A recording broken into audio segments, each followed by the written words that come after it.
네, 안녕하세요, 여러분. 네, 저는 국립현대미술관 학예연구사 박주원이라고 합니다. 네, 오늘 모바일 아고라 세션 세 번째 세션에 이렇게 참여해주신 여러분 정말 감사합니다. 오늘따라 이렇게 많은 분들이 와주셨는데 오늘 프로젝트에 관해서 이제 저희가 전시를 다 보셨고 그 전시에 관한 이야기들을 좀 더 확장하는 개념에 있어서 이런 토크를 준비를 했는데요. 오늘의 패널은 모두 다 아시다시피 이제 박정민 배우님 그리고 정재승 교수님 이렇게 참여를 해주셨고요.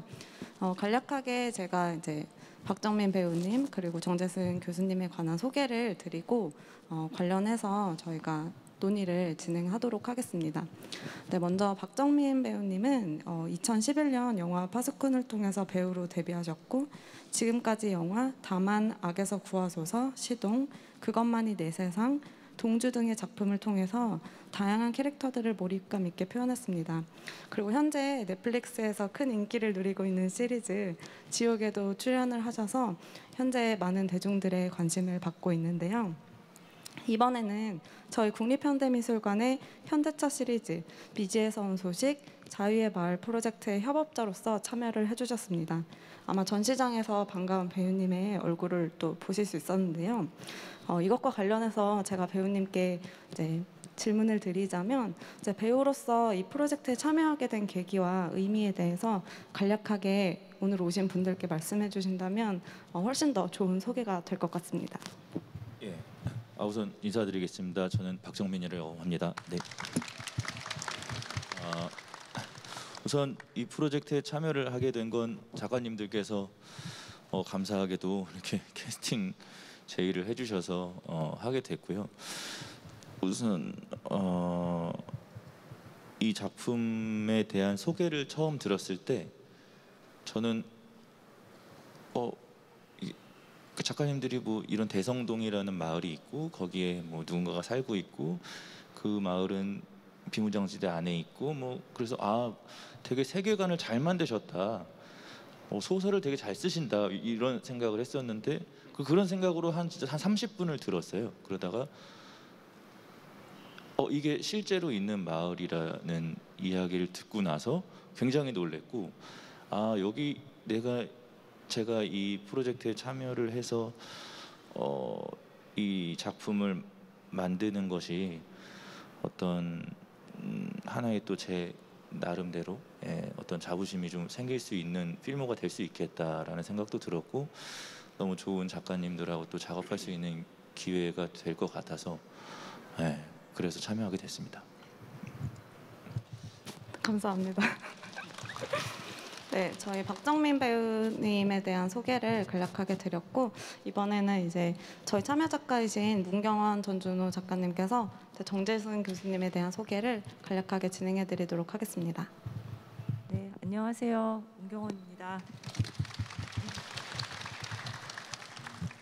제가 정재승 교수님의 양력을 간단히 말씀드리겠습니다. 정재승 교수님은 100만 권이 넘는 베스트셀러 과학서적과 네이처 학술 논문을 모두 가진 우리 시대에 가장 주목할 만한 과학자십니다. 카이스트 물리학과에서 학부 석사학위를 마치고 복잡계 과학과 대뇌 모델링으로 박사학위를 받으셨습니다. 그리고 예일대 의대 정신과 연구원, 콜롬비아 의대 정신과 조교수 등을 거쳐 현재 카이스트 바이오 및 뇌공학과 교수 및 융합 인지학부 학부장을 맡고 계십니다.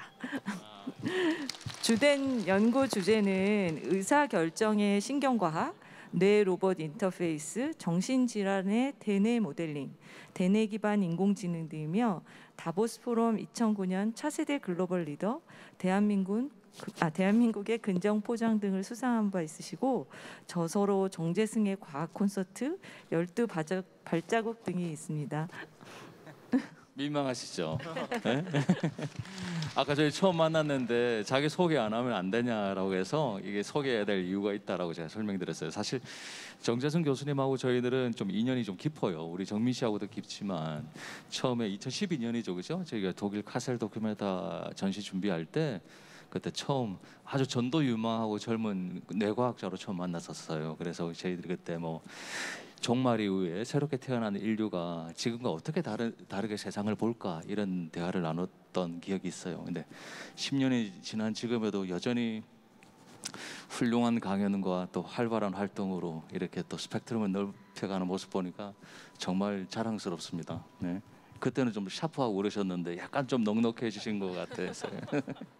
그리고 정민 씨도 이 자리를 빌어서 정말 저희들이 감사하다는 말씀드리는 게 사실 촬영이 굉장히 열악했었어요. 촬영 시간도 촉박했었고 환경도 너무 막 춥고 막 열악한 환경에서도 정말 열심히 막 훌륭한 연기 보여주셔서 이 자리를 빌어서 다시 한번 감사드린다는 말씀 전하고 싶습니다. 감사합니다. 네.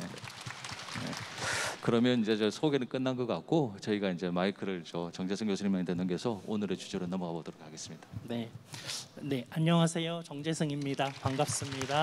네, 아이고 민망해라.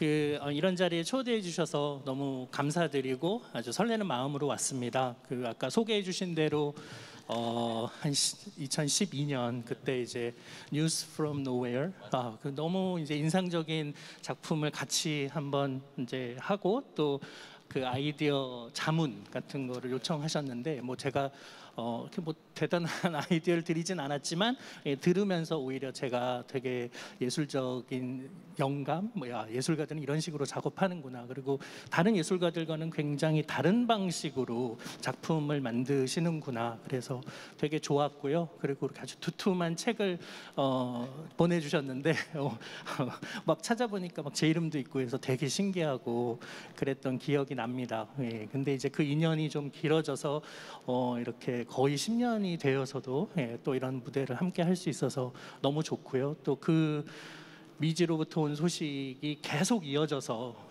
전 세계의 이야기와 담론들을 담고 있고 그리고 또 올해도 이렇게 우리가 생각해 볼 만한 주제들을 함께 논의할 수 있는 이런 이제 모바일 아고라가 에서 이야기를 할 수 있어서 너무 좋고요. 정말 이런 공간들이 굉장히 많이 늘어서 어디서든 사람들이 모여서 옛날 그리스처럼 우리가 이야기를 하는 그런 시대가 좀 왔으면 좋겠습니다. 그런 시대가 된다면 우리가 무슨 이야기를 하면 좋을까? 뭐 뇌에 관한 이야기를 해도 굉장히 흥미로울 것 같고요.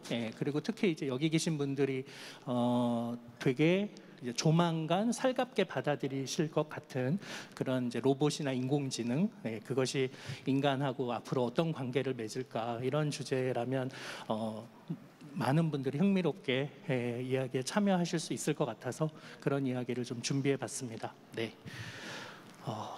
슬라이드를 띄워주시면 여러분들께 생각해 보셨으면 좋겠어요. 내 인생 최초의 인공지능 로봇은 무엇이었나? 언제 로봇이란 말을 처음 들었나?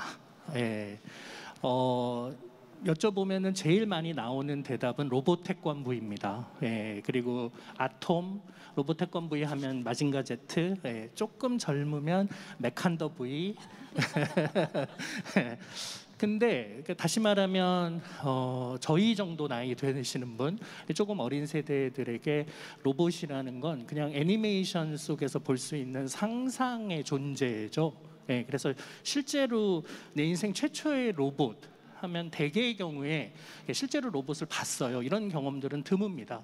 근데 지금 어린이들에게, 청소년들에게 너희 인생의 최초의 로봇은 뭐였니? 라고 물어보면 많은 경우에 인천공항에서 로봇을 처음 봤어요. 이렇게 얘기한 학생들이 되게 많고요. 그 다음에 뭐 이렇게 일본에 놀러 갔다가 페퍼가 레스토랑 앞에서 호객행위 하는 거 봤어요. 저희 집에 로봇 청소기 있어요. 이제 이런 식으로 받아들입니다. 그러니까 다시 말하면 그들에게는 이미 로봇이 일상 안으로 들어왔고요. 다시 말하면 로봇의 세기는 이미 시작되었다라고 우리가 말할 수 있습니다. 여러분들이 생각하시는 것보다 훨씬 더 로봇은 우리 일상 안으로 깊이 침투해 있습니다. 예를 들면 수술 로봇. 아주 흔하게 수술실에 있습니다. 복강경 수술이라고 하죠. 배를 갈라서 안에 있는 뭐 암 종양을 떼어내야 된다거나 하는 그런 수술은 인간의 손이 워낙 둔탁해서 배를 많이 째야 되고 이제 그러다 보면은 예후도 안 좋아서 한 두세 달 병원 안에 있어야 되는, 입원해야 되는 경우들이 많은데, 이렇게 수술 로봇이 다빈치 같은 시스템이 아주 조금만 째고 들어가서 손이 확 확장된 다음에 아주 정교하게 수술을 하면 한 2, 3일이면 퇴원을 할 수 있습니다. 그러니까 이 수술 장비가 지금도 아주 흔하게 사용되고 있고요. 지금 보시는 이런 장면들은 실제로 로봇 쇼 같은 데에서 등장을 하고 그러는데, 이런 대형 로봇이 등장을 하고 있고요.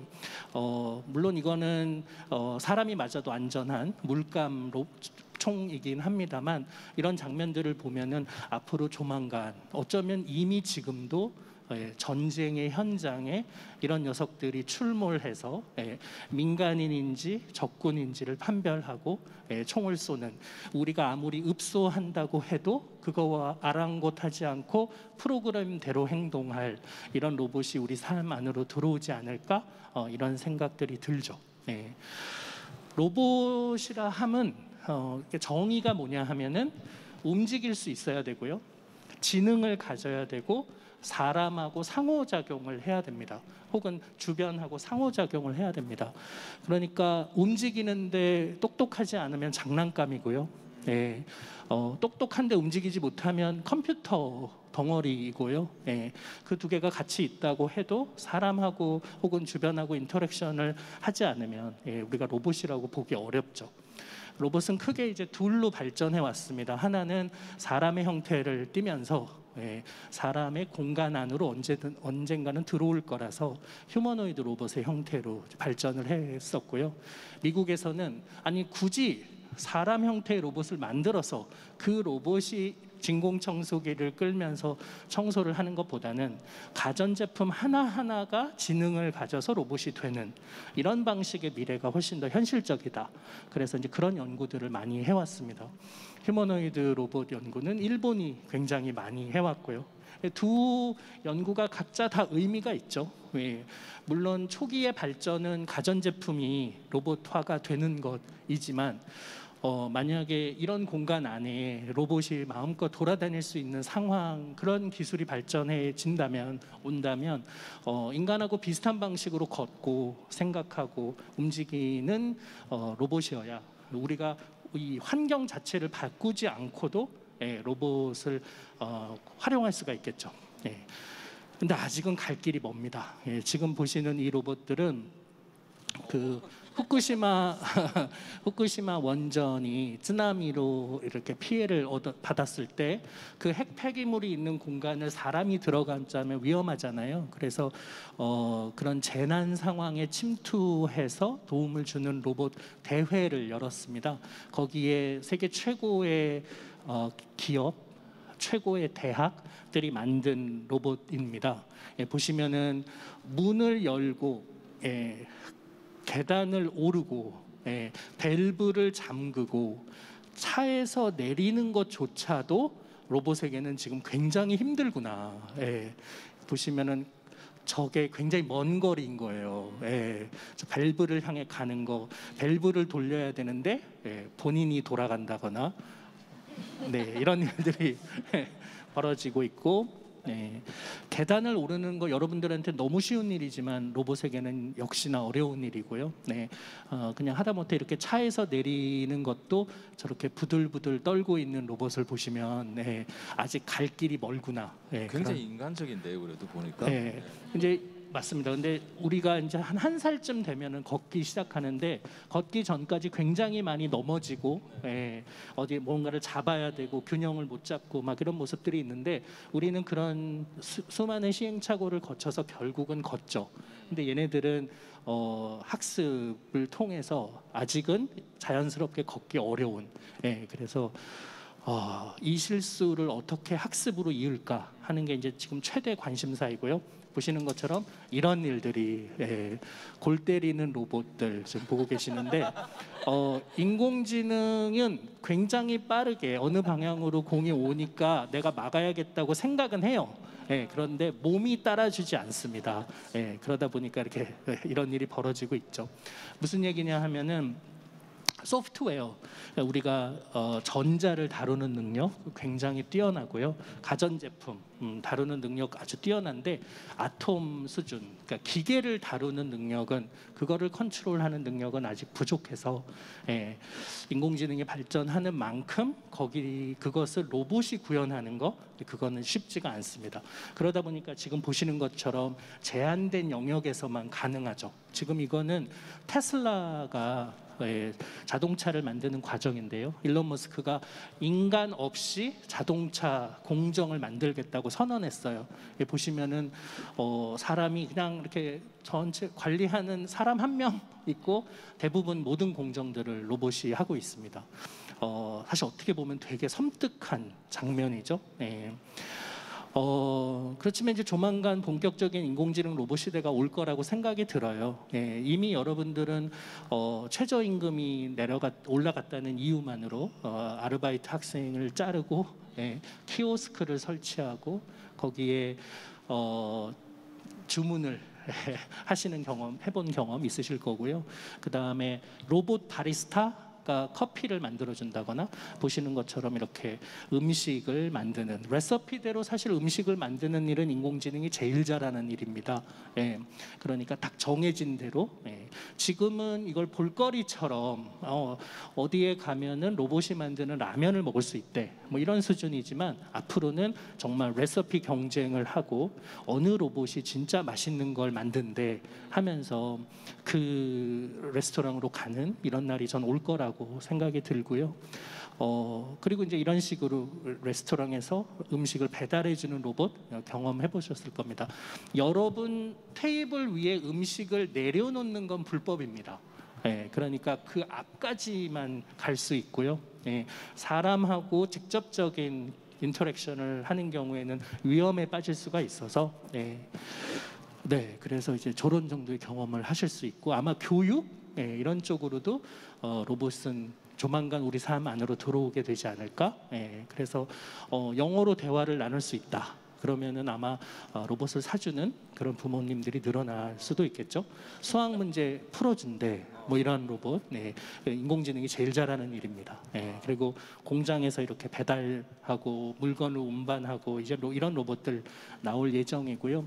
자율주행 자동차 잘 생각해 보시면 움직이고, 근데 똑똑하고, 사람 잘 피하고 다른 자동차 잘 피하고 인터랙션 하니까 자율주행 자동차도 사실상 로봇이라고 볼 수 있고, 그렇기 때문에 로봇 자동차 회사들이 혼다, 도요타, 우리나라의 현대자동차 같은 회사들이 로봇 연구의 최전선에 이렇게 놓여 있습니다. 아마도 이제 이런 자율주행 자동차는 조만간 우리의 일상 현실이 될 거라고 생각이 듭니다. 그렇게 되면은 지금은 제조업의 일자리를 뺏어 왔는데, 우리는 이제 서비스업의 일자리로 많이 옮겨갔는데, 미래에는 이렇게 서비스업까지도 로봇들이 관여를 하게 돼서 아마 제 생각에는 이제 로봇과 인간이 일자리 경쟁을 해야 되는 이런 날이 이제 올 것 같아요. 우리나라는 로봇 사람 10,000명당 로봇을 받아들이는 그 대수가 전 세계 압도적인 1등입니다. 로봇 기술이 발전해서가 아니라 로봇을 도입하는데 어려움이 없습니다. 그래서 사람의 일자리를 대체하는 것, 이런 것들이 손쉽게 이루어질 수도 있는 그런 상황입니다. 예술가들의 창작 활동, 창작 행위까지도 위협을 줄까요? 이따가 한번 토론해 보면 좋을 주제이기도 한데요. 지금 보시는 저 아이다라는 로봇은, 이제 오른쪽에 보시는 저 로봇은 자기 생각대로 그림을 그립니다. 그러니까 프로그램대로 그리지 않고요. 예, 그래서 제가 그리는 작품이 하나당 한 3천만 원, 4천만 원 정도 판매되고 있습니다. 그래서 제가 옥스포드에 가서 저 로봇을 보고 제가 저를 그려줬거든요. 제 얼굴을. 예, 보니까 아직은 갈 길이 멀구나라는 생각이 들긴 했는데 그 초상화를 저한테 주지 않더라고요. 이게 팔면 몇 천만 원이기 때문에. 네, 그래서 저를 안 주더라고요. 저를 그렸으나. 예. 근데 이렇게 지금은 이제 의도가 사람이라면 도구를 로봇을 쓰더라도 사람의 예술 행위라고 생각하고 있는데, 이제 앞으로는 그 로봇에게 자율 의지 같은 확률적인 그런 프로그램을 넣어서 인간이 컨트롤할 수 없는 작품들이 나올 수도 있을 것 같아요. 무엇보다도 지금 이 잭 갤런트 같은 이런 사람들은 펑셔널 MRI 안에 사람을 눕혀놓고 이 유튜브 같은 영상을 보여줘요. 네, 그리고 그때 그 시각 정보를 처리하는 뇌 활동만으로 저 보여준 영상을 재현하는 데 성공했어요. 네, 그러니까 그 얘기는 무슨 얘기냐면, 여러분들이 밤에 잠자고 있는 동안 여러분의 뇌를 촬영하면 여러분들의 꿈을 동영상으로 저장할 수 있다는 뜻이거든요. 그래서 이제 이 사람들이 이제 그로부터 몇 년 후에 좀 더 고해상도의 펑셔널 MRI 안에 사람을 눕혀놓고 말소리를 들려줘서 이제는 우리가 평소 사용하는 단어들이 어디에 저장되어 있는지 맵을 그리는 데 성공했거든요. 저게 된다는 얘기는 여러분이 속으로 생각한 내용을 뇌 활동만 측정하면 이렇게 말풍선으로 아주 섬뜩한 세상이 오겠구만, 이렇게 속으로 생각하시면 그게 말풍선으로 그려지는 거예요. 네. 근데 뭘 알게 됐냐면은, 우리가 평소에 사용하는 단어 중에서 관계가 서로 깊은 단어는 가까이 저장하고요, 서로 상관없는 단어들은 되게 멀리 떨어뜨려서 저장하는 거예요. 네. 근데 창의적인 순간에 뇌에서 무슨 일이 벌어지는지를 들여다봤더니 창의성이라는 게 굉장히 여러 뇌의 영역을 두루 잘 사용해야 되고, 무엇보다도 평소에 연결되지 않던 굉장히 멀리 떨어져 있는 영역들이 서로 연결될 때 예술적 창의성이 드러난다, 이런 걸 알게 됐어요. 그렇다는 얘기는 인간이 예술적 창작을 하는 것도 어떤 프로그램화된 프로세스, 그냥 상식적으로 판단하는 연관되어 있는 개념들을 읽는 게 아니라 전혀 상관없어 보이는 걸 읽는 이런 프로세스구나라는 걸 알게 됐는데, 그렇다면 그 과정을 로봇에게, 인공지능에게 넣어준다면 그러면 창의적인 행위를 하는 로봇도 만들 수 있겠네? 라는 생각들을 하게 된 거죠. 실제로 스팅을 펑셔널 MRI 안에 모셔다가 작곡을 한번 해보세요. 그래서 MRI 안에서 이분이 작곡을 하게 한 다음에 뇌를 찍었거든요. 그랬더니 정말로 멀리 떨어져 있는 영역들이 서로 활성화가 되면서 작곡을 한다는 걸 알게 됐어요. 그러니까 스팅 로봇을 우리가 20, 30년 후에는 얻을 수도 있는 그런 미래가 잉글리시 로봇 인 뉴욕 가능할 수도 있는 거죠. 그리고 그런 방법들을 활용해 보니까 이제 이야기도 잘 만들게 된 거죠. 그래서 전 세계 모든 이야기들을 한데 다 모아가지고 중요한 모티브, 등장인물, 그리고 사건을 넣어주면 얘네들이 이야기를 전개해서 결말까지 제공하는 이런 다양한 프로그램들이 등장했습니다. 그래서 왜 왕좌의 게임의 마지막이 너무 사람들에게 실망감을 주어서 그러던 차에 인공지능으로 왕좌의 게임 마지막 결말을 바꿔서 유튜브에 사람들이 많이 올려놨는데, 차라리 인공지능께 낫다는 평가를 받을 정도로 인공지능은 이미 이야기를 창작하는 데 진입했고요. 소설 공모전에 당선된 이런 로봇들도 등장을 했습니다. 제가 하고 있는 일은 이제 이런 인공지능 로봇을 어떻게 사람과 결합할까 하는 일입니다. 일론 머스크가 그 최전선에 서 있죠. 아마 들어보셨을 텐데 뇌에다가 동전 모양의 칩을 삽입해서요. 행동하고 있는 동안 뇌를 모니터링해서 지금은 이제 돼지 수준에서 하고 있습니다. 그러면은 트레드밀 위에 올라가 있는 돼지의 운동만으로 지금 뇌 활동으로 돼지가 지금 어떤 상태인지를 알게 하는 거죠. 네. 과학자들의 연구실에서는 사람 실험도 이미 성공했습니다. 그래서 그리고 저희 연구실은 주로 사람을 하고 있고요. 지금 보여드리는 저 스위스 로잔 공대의 연구진은 원숭이를 하고 있는데 척수 손상을 입었어요. 그래서 뇌는 멀쩡한데 오른쪽 다리를 마음대로 움직이지 못하는 거예요. 왜? 척수를 거쳐서 오른쪽 다리까지 신호를 보내야 되는데 그게 어려운 거죠. 근데 뭘 했냐 하면 뇌에다 칩을 삽입해서 오른쪽 다리를 움직이고 싶다는 신호가 포착되면 그 신호를 바로 오른쪽 다리와 연결되어 있는 척수에다가 전송해 주는 거예요. 그러니까 척수를 거치지 않고 뇌가 우리 몸의 기관들을 직접 컨트롤하는 그런 일들이 이제 가능해진 겁니다. 그래서 그 장치가 없을 때는 왼쪽에 보시는 것처럼 오른쪽 다리를 전혀 움직이지 못하는데 그 장치를 켜면 오른쪽에 보시는 것처럼 이렇게 오른쪽 다리를 움직이고 있는 거죠. 제가 하는 일은 이제 저걸 사람이 할 수 있도록 해드리는 겁니다. 그래서 저 연구실에 키가 한 1m 좀 안 되는 나우라는 로봇이 있는데 저렇게 미로를 통과하여 목적지까지 가라 이렇게 미션을 주는 거예요. 얘는 이족 보행이 가능하고 고개와 몸통을 돌릴 수가 있는데 어느 방향으로 가야 될지 판단하는 뇌는 없습니다. 그러면 그 판단을 누가 하느냐? 옆방에 있는 제 학생이 하는 거예요. 뇌파 모자를 쓰고 이 나우의 상황을 보면서 나우야 왼쪽으로 가라, 오른쪽으로 가라, 멈춰라, 앞으로 가라, 뒤로 가라를 속으로 생각하면 그 생각한 대로 나우가 움직이는 거죠. 이 실험을 100번을 하면 93번은 단 한 번도 벽에 몸을 스치지도 않고 목적지까지 가는. 다시 말하면 앞으로 미래에는 내 마음을 헤아려주는 내 남편도 못하는 이런 기능을 로봇이 갖게 되는 이런 일들이 올 수 있는 거죠. 오늘 이 자리 사모님 오시지 않았었어요? 네.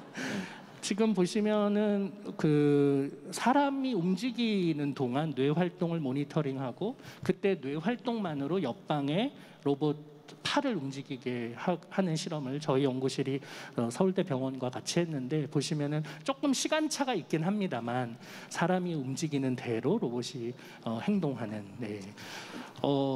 그래서 이제 내 방향으로 손을 뻗는데요. 그거를 자연스럽게 이제 유추해 주는 거죠. 이게 된다는 얘기는 만약에 사고로 팔을 잃었는데 지금은 의수를 달아서 팔이 있는 것처럼 보이는 그렇지만 제대로 기능은 못하는데 만약에 로봇 팔을 다는데 그 로봇 팔이 내가 생각한 대로 움직여서 내가 물건을 짚고 내 입에 갖다 댈 수 있는 정도만 되면은 2-3시간 정도는 가족들 없이도 혼자 생활할 수 있거든요.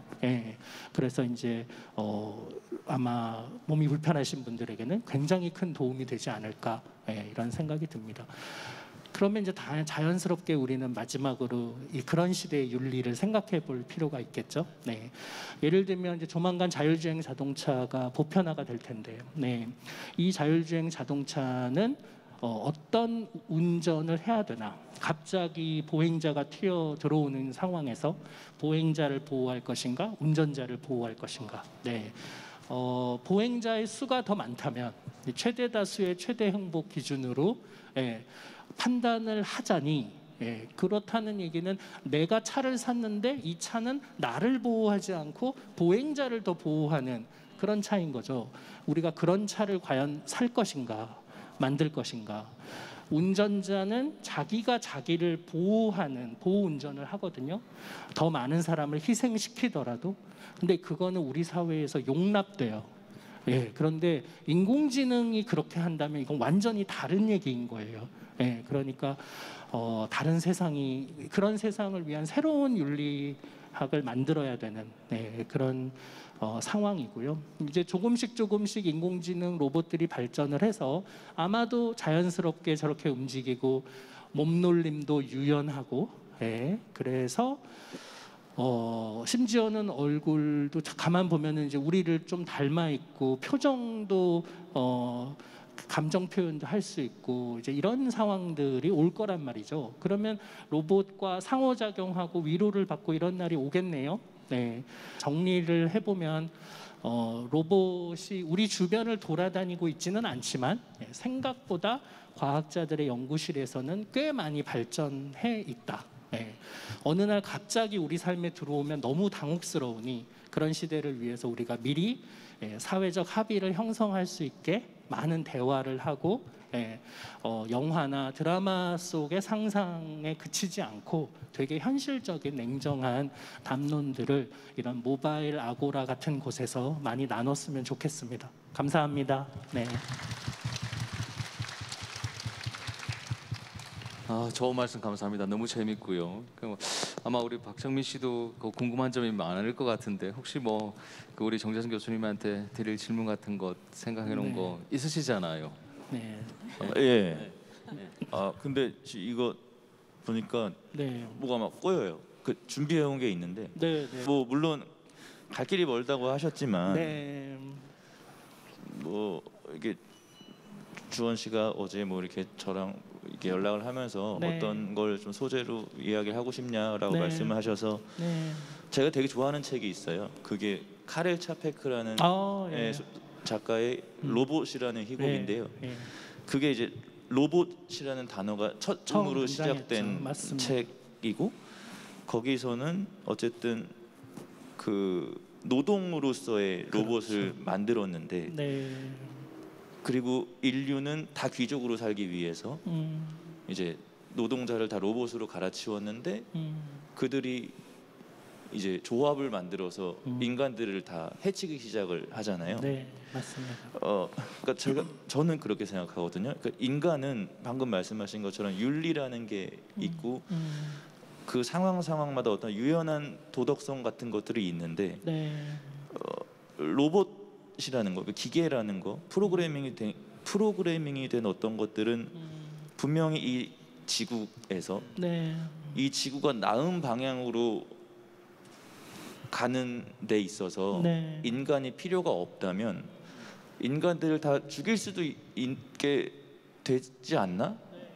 그런 생각을 하는데 이거는 어쨌든 이제 감성의 문제인 것 같고 그 로봇에게 어떤 감정이 들어갈 수 있느냐. 근데 아까 또 말씀해 주신 거 보면 감정도 어쨌든 뇌에서 일어나는 어떠한 현상이고 그러면 언젠가는 그런 현상들을 조합해서 로봇에게도 뇌를 만들어줄 수 있는 거 아닌가라는 두려움도 좀 저는 생기는데 교수님은 그 미래에 대해서 어떻게 이제 관망을 하시는지가 궁금합니다. 네, 그 우리가 조만간 그런 날은 올 것 같지 않아서 그렇죠. 사실 좀 안심은 하고 있어요. 지금은 되게 이제 영화 같은 거 보면은 어떻게 하면 로봇에게 뭐 감정이나 의식 혹은 욕망 이런 거를 넣어줄까 우리 속수무책이고 전혀 몰라요. 그러니까 인간이 어떻게 그걸 가졌는지를 모르기 때문에 그걸 로봇에게 넣어주는 것조차가 불가능한 거죠. 그러니까 우연히 만들어져서 그래서 뭐 수십억 개 로봇을 만들었더니 그 중에 하나가 오작동을 일으켜 양자역학적으로 의식을 갖게 됐다. 뭐 이런 식의 이제 설명들이 많은데 그렇게 따지면은 사실 노트북 중에 하나는 파업을 해야 돼요. 오늘은 나 일 안 할래 하는 노트북이 한 대쯤 나올 법 하거든요. 근데 그러지 않는 걸로 뭐 그런 일은 사실 일어날 것 같지 않고요. 그리고 무엇보다도 이제 저는 의식이나 욕망, 자의식 같은 것들이 아주 특별하다고 생각하진 않아서 그것도 생물학적인 뇌를 충분히 이해하면 로봇에게도 넣어줄 수 있을 거라고 생각하고 진화적으로 아주 오랜 기간 형성된 것이기 때문에 알아내는 게 쉽진 않을 거다. 그렇지만 알게 된다면 로봇에게 넣어줄 수도 있는 그렇게 특별한 건 아닐 수도 있다라는 생각은 들어요. 다만 인간이 과연 로봇에게 그걸 넣어줄 거냐 하는 건데 인간 아까 이제 카렐 차펙의 그 로봇 그 희곡 이야기를 하셨는데 사실 인간이 로봇을 굉장히 매력적으로 생각하는 이유는 내 노동을 대신해 주지만 인격적으로 대우하지는 않아도 되기 때문이에요. 다시 말하면 노예를 원하는 거예요. 네. 예. 그래서 다시 말하면 내가 완전한 통제권을 갖고 있고 싶어 하는 거죠. 그랬을 때 로봇이 내가 원하는 걸 모두 해줄 때 그 로봇은 의미가 있다고 인간들은 생각하고 있어요. 굉장히 인간 중심이고 이기적으로. 예. 그렇기 때문에 웬만해서는 로봇에게 자율권을 주지 않을 가능성이 높고, 예. 그렇게 되면은 로봇에게 의식이나 욕망이나 감정을 설령 알게 돼도 우리가 그 실체를 넣어주는 데는 상당히 보수적으로 행동하지 않을까? 그런 생각은 듭니다. 네. 감사합니다. 근데 저는 이 시점에서 그러니까 예술을 하는 로봇에 대해서도 네. 얘기를 했었잖아요. 네. 창작 활동을 하는 로봇에 대해서. 근데 이제 저희가 어쨌든 미술관에서 일을 하고 이제 작가분들을 만나다 보면은 과연 예술 창작 활동이 노동인가라는 이야기를 할 때도 있어요. 그래서 그것도 어떻게 보면은 좀 구분을 하기가 어려운데, 네. 그래서 그런 창작 활동을 하는 로봇은 사실은 단순 노동을 하는 로봇하고 좀 다르다고 생각이 들거든요. 네. 거기에는 이제 되게 많은 경험의 판단과 그리고 감정적인 요소들도 되게 많이 들어간다고 생각을 해서 네.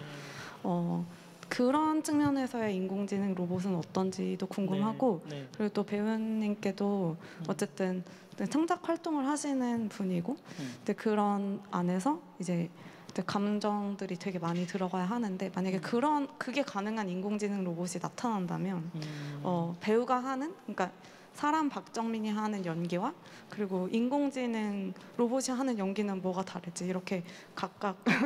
연결을 해서 한번 질문을 드려볼 수 네. 있을까요? 네. 박정민 배우님 어떻게 생각하세요? 그 인공지능 로봇 캐릭터가 영화 속에 등장을 하면 인간을 능가할 수 있을까요? 사실 저는 오히려 그러니까 영화나 드라마에 한정해서, 그러니까 네. 연극은 잘 모르겠어요. 네. 근데 영화나 드라마에 한정해서는 어쩌면 훨씬 더 그러니까 인공지능이 그 정도로 발전을 한다면 네.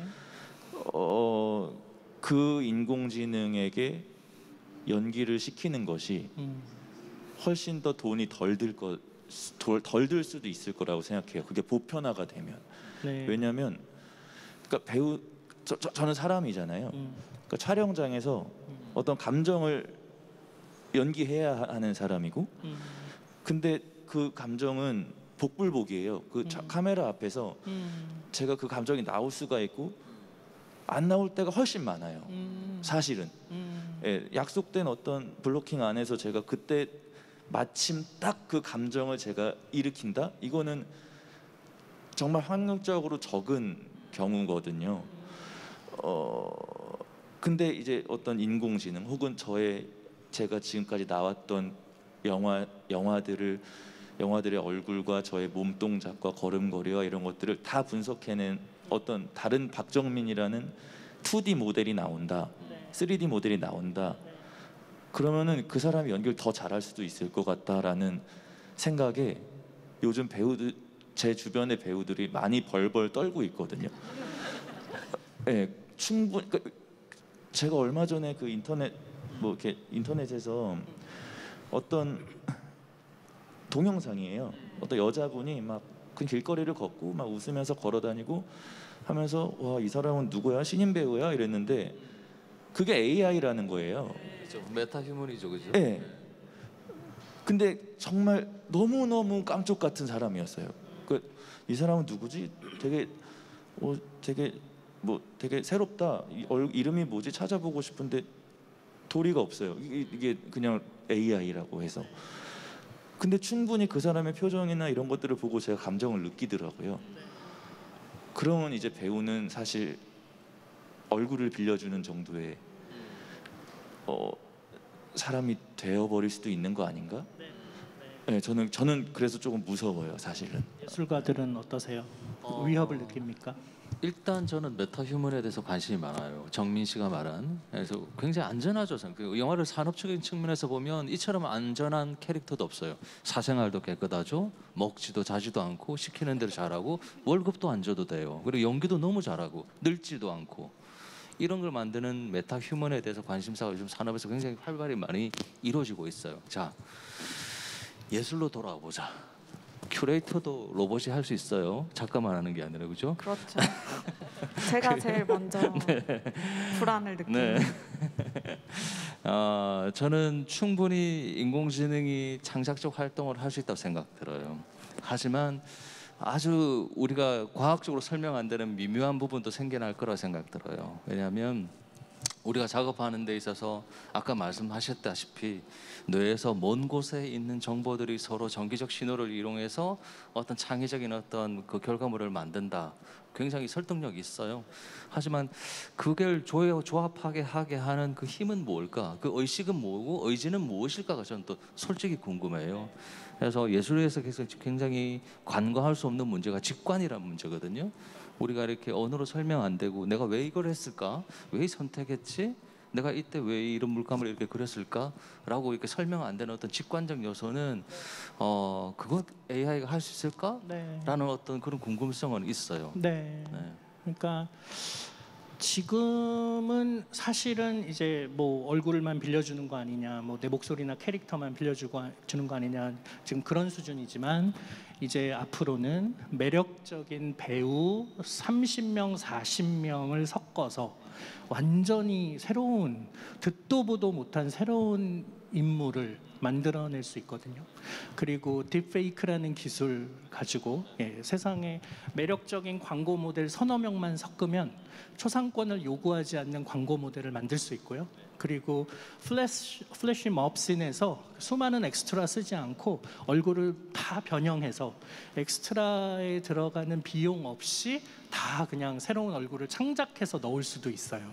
이제 그런 미래가 가능하죠. 근데 그 중에서도 이제 가장 핵심이 되는 건 그러면 예술적 동인. 내가 창작을 하고 뭘 표현하고 싶나? 그것마저도 인공지능이 가져갈 수 있나? 이제 이런 영역까지 아마 남아 있을 텐데 가끔 그런 생각을 해보거든요. 그 코끼리, 그림 그리는 코끼리 아세요? 동물원에 캔버스 이젤 놓고 캔버스 놓고 코에다가 붓을 쥐어주고 했더니 얘가 그림을 그려요. 이건 코끼리가 예술 행위를 한 걸까요? 라고 하면은 그 세팅을 하고 코끼리의 코에다가 붓을 쥐어준 그 예술가의 사실은 작품이다. 그런 얘기 많이 하잖아요. 근데 이제 그 행위가 끝나고 그냥 붓이랑 이젤 캔버스를 놓고 갔어요. 코끼리가 그냥 돌아다니다가 어느 날 갑자기 그림이나 그려볼까? 해서 가서 아까 한 대로 붓으로 그림을 그려요. 그러면 그건 작품 아닌가요? 코끼리가 처음으로 그림을 그리고 싶어 했잖아요. 저는 그런 순간이 인공지능에게도 올 것 같은 거예요.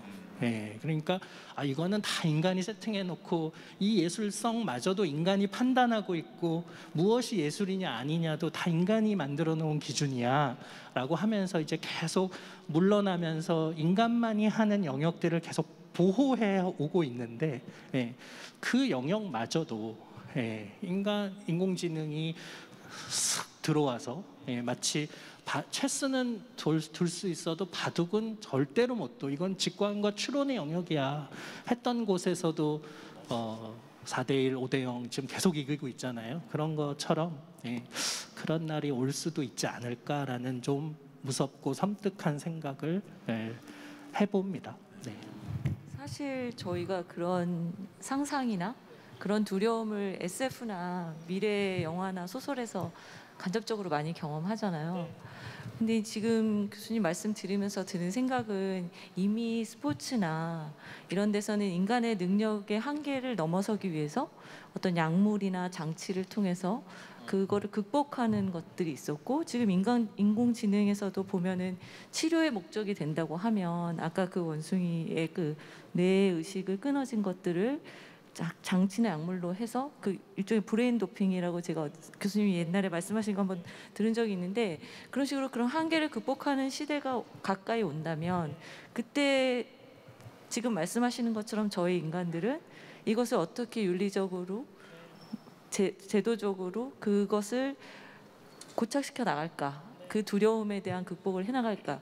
왜냐하면 브레인 도핑 같은 경우는 그게 그 약물 스포츠 같은 경우에도 저희가 그거를 도핑 검사나 이런 걸 통해서 제약을 가할 수 있지만 지금 브레인 같은 경우에는 그것을 찾아나가는 것이 불가능하다는 시점이잖아요. 그랬을 때 그것을 가진 취한 자와 아닌 자 사이에서 발생하는 수많은 갈등과 계급 이런 것들의 현실이 곧 올 텐데 네, 그게 그쵸. 혹시 뇌 연구 쪽에서 어떤 네. 대비를 할 수 있는 현실화가 네. 있을까요? 네, 대비를 못 하고 있고요. 그리고 아마도 그런 날이 생각보다 빨리 올 것 같아요. 예를 들면 이거는 치매 치료를 위해서 만든 약인데 사실은 일반인들에게 먹이면 기억력이 현저히 좋아지고 주의 집중을 잘하게 되는 ADHD 환자를 위해서 만들었는데 주의 집중을 훨씬 더 잘하게 되는 이제 이런 약들이 있거든요. 예. 그런데 그거를 막을 길이 없는 거죠. 예. 그리고 뇌에다가 특정 영역에 전극 를 붙이고 전류나 자기장을 흘려주면 그리고 운동을 하면 운동 능력이 훨씬 좋아지고 불과 한 20-30년 전만 해도 우리가 제 쌍꺼풀 수술했대 정말 이렇지만 요즘은 그 중3 겨울방학 때 그냥 다 하는 야, 쌍꺼풀 수술이 무슨 성형 수술이야 라고 하는 시대가 돼버렸잖아요.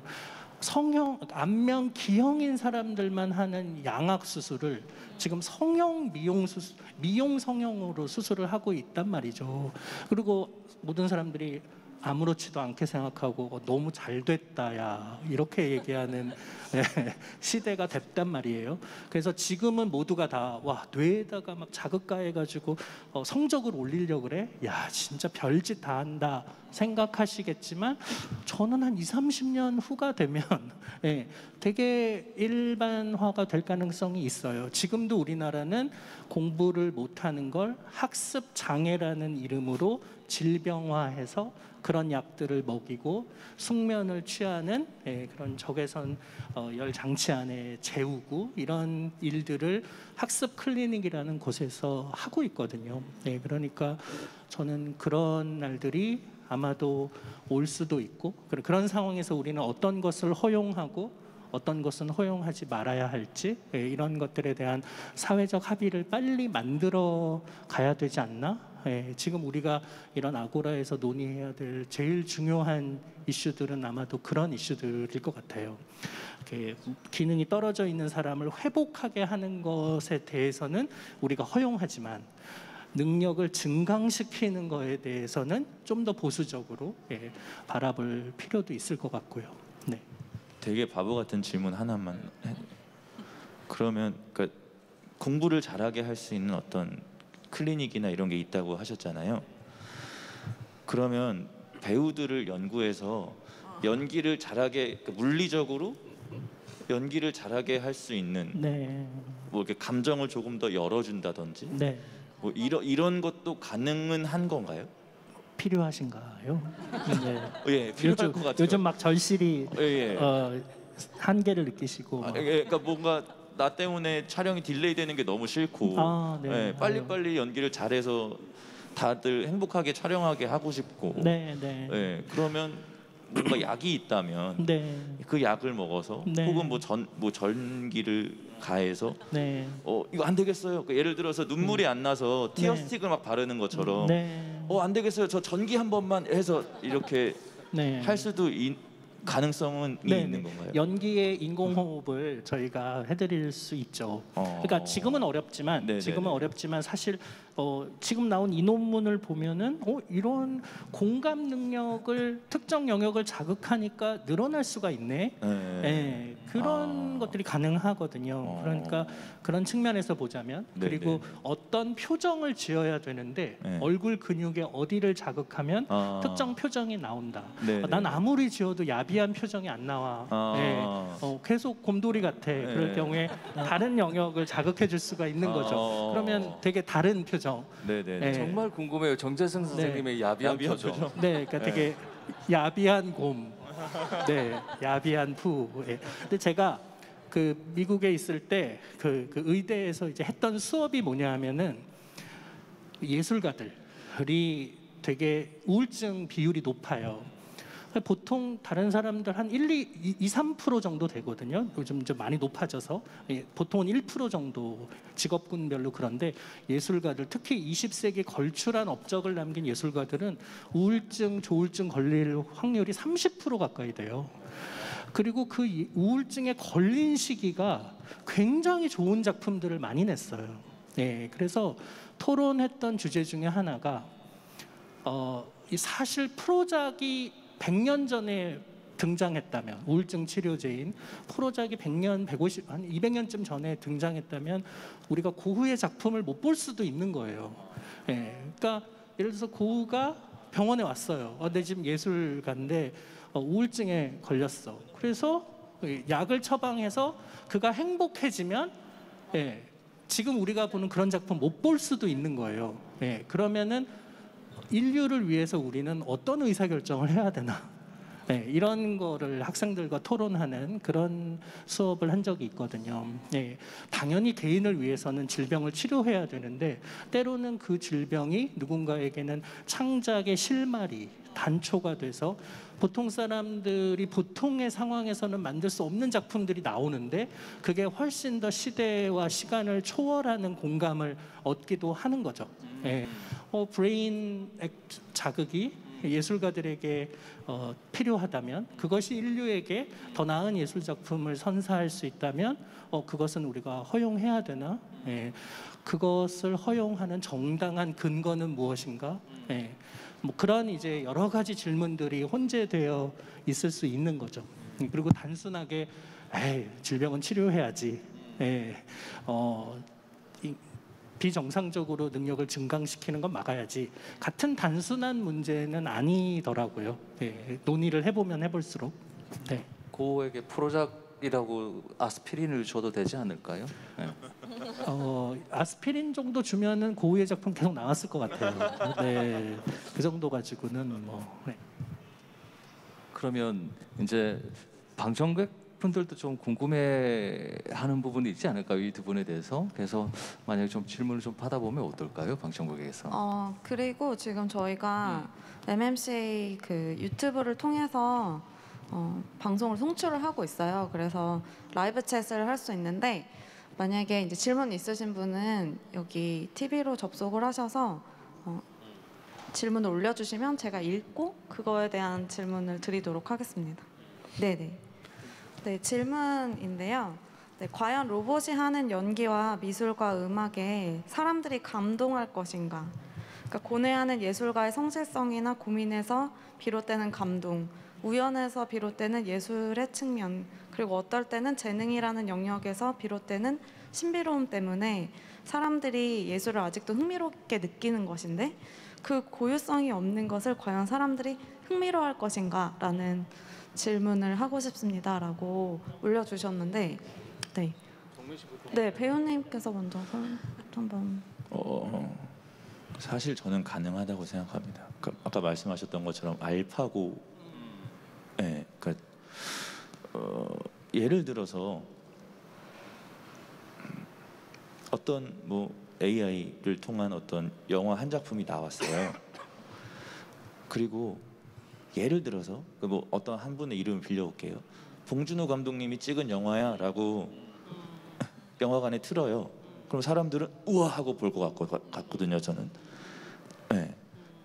근데 그거 그냥 로봇가 만든 영화야. 그러면 그래. 근데 사실 똑같은 영화잖아요. 그러니까 저는 그게 적응이 되면 충분히 사실은 그러니까 되게 슬프지만 가능할 것 같다라는 되게 불길한 예감이 저는 들어요. 네. 그 미키마우스가 연기하는 그런 거 우리 보면서 막 너무 깔깔거리면서 웃기도 하고 감동을 받기도 하죠. 톰과 제리가 대사 말을 못해요. 근데 저는 굉장히 오랫동안 톰과 제리의 목소리를 제가 기억하고 있다고 생각했어요.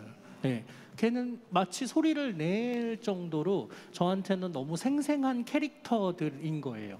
그러니까 요즘 나오는 애니메이션에 그거 목소리는 배우가 하는 거잖아라고 하지만 이미 우리는 그 이전부터 배우가 개입하지 않아도 이미 영화 속의 캐릭터를 그냥 그 자체로 받아들이는 경험들을 다 했거든요.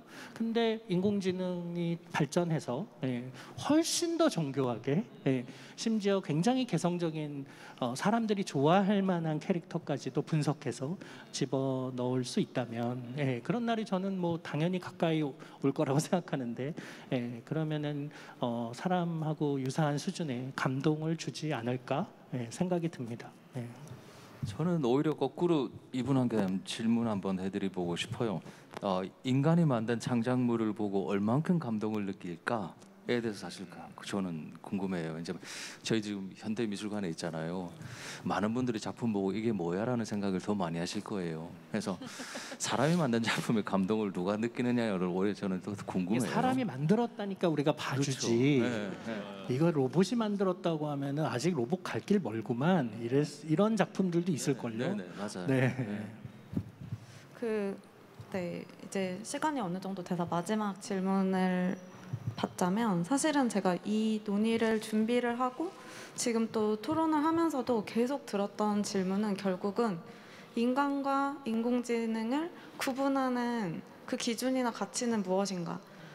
그게 해결이 되지 않으면은 뭐 어떤 방향으로 가야 할지를 이제 성립을 시킬 수가 없는 거잖아요. 그래서 관련해서 이제 창작 능력이나 직관이 결국 인간의 고유 능력이 아니라 경우의 수 중에 하나라고 생각이 든다면 그럼 인간은 과연 어떤 특이성을 가지고 살아야 존재의 가치가 있느냐라는 질문을 해주셨거든요. 그래서 저는 이거를 이제 마지막으로 제가 꼭 묻고 싶었던 질문이자 또 질문자님께서 좋은 질문을 해주셔서 여러분께 여쭤보고 싶습니다.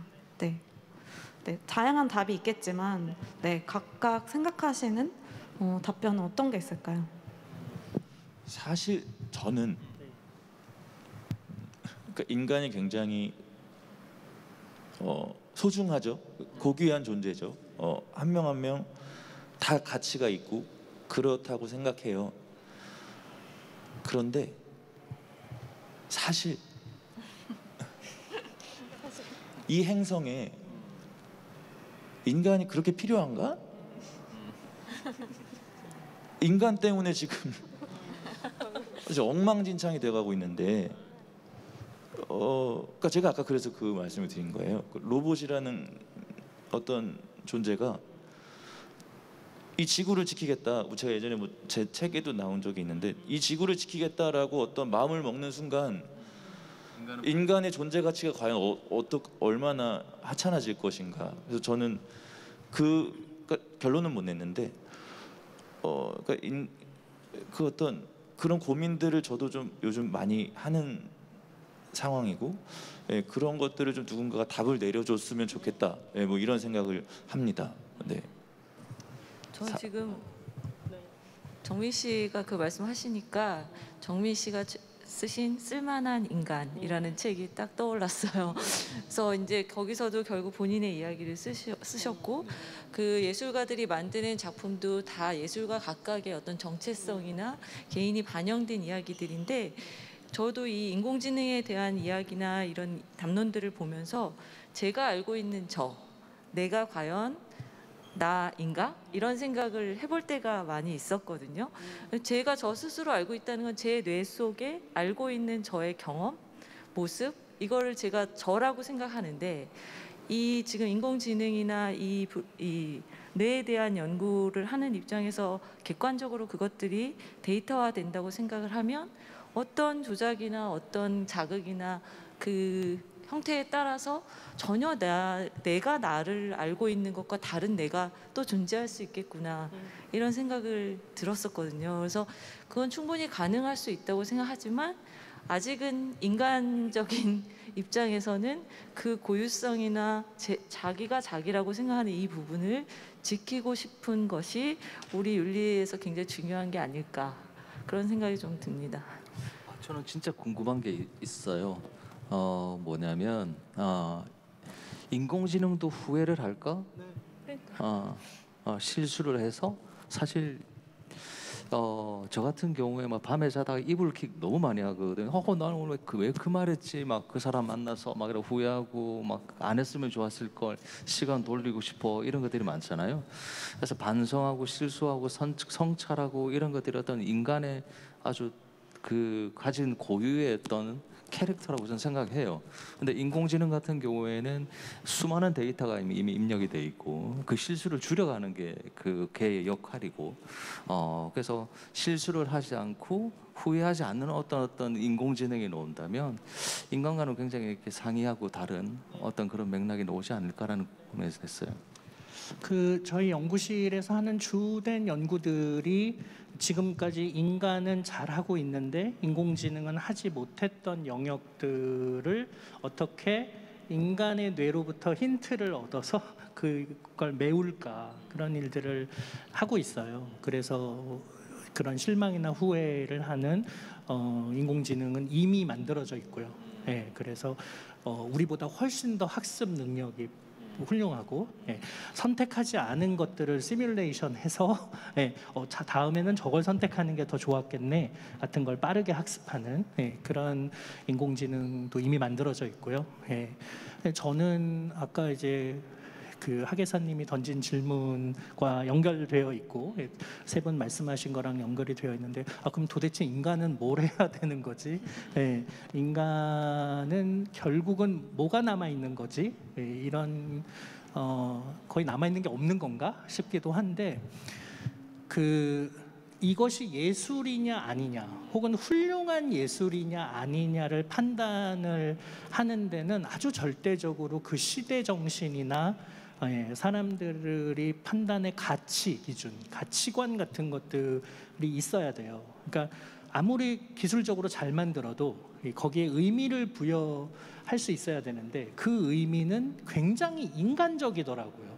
그러니까 아주 절대적이고 보편적인 그런 윤리 혹은 가치라는 것이 세상에 존재하지 않고 그건 인간이 만들어낸 거라서 인간의 합의에 의해서 계속 시대별로 바뀌어 왔고 지금 예술도 이게 훌륭한 예술이냐 아니냐도 지금 이 시대 동시대에 그거를 결정하는 사람들의 판단과 합의에 의해서 이루어지고 있잖아요.